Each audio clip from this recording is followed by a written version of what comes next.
I mean, it is, I mean, the feeling from the people, from the families that lived with them, that Islamic State is lost, it's gone. It's been socially as well as politically and militarily crushed. Even things like, especially in Iraq, beards are deeply unpopular. Like, why, if someone wears a beard, people will be like, what, are you ISIS, you know?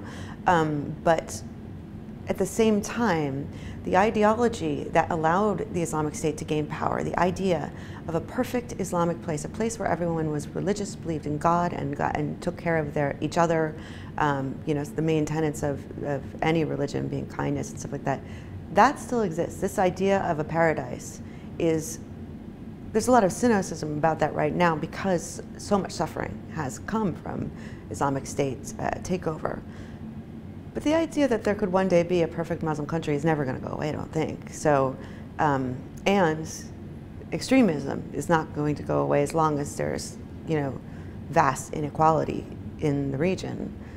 So while the Islamic State as we know it, I think, is finished, and branding extremism in this particular way would be really difficult to do again, but using the basic ideology and people's basic anger over inequality, I think it's very likely another group will resurface.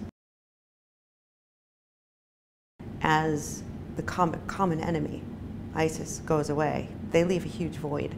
There is no common enemy, and people are turning against each other, making things in a lot of ways more dangerous. Like, I was in Mosul a few weeks ago. Mosul, in my mind, and other journalists say the same thing, is more dangerous than it was in the summer when there was actual active war going on. It's ethnic tensions just in general growing exponentially, it seems like, as ISIS goes away. But in Mosul, it was sort of a lack of organization, a lack of support, like areas that were destroyed and even well publicized. No one has ever come. But, you know, they say there's aid coming into Mosul. There's not. I mean, it's laughable how much aid comes into parts of Mosul. And then there's also checkpoints set up everywhere in Mosul. And this was one of the complaints of how ISIS caught Mosul in the first place. The local people were excited to see ISIS come in because they took down the checkpoints and freed the streets. And now it's back to the way it was before. Checkpoints everywhere with different forces guarding different checkpoints. So getting around anywhere is very difficult. And a lot of the checkpoint people are very nervous, of course, because they are the targets of terrorists, and there are still terrorists or Islamic State fighters in sleeper cells in Mosul.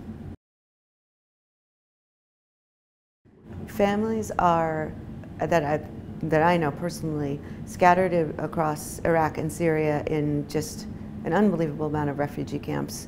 One, you know, more difficult to live with than the other, and a lot of them, like the one near Raqqa, is it's packed. It's difficult to live in a camp in any circumstance, but it's also, the desert surrounding the camp is packed with people, you know, that came and can't fit into the camp, and the only benefit of being in that area is that, well, where else are they going to be? And they might be able to get some water from NGOs.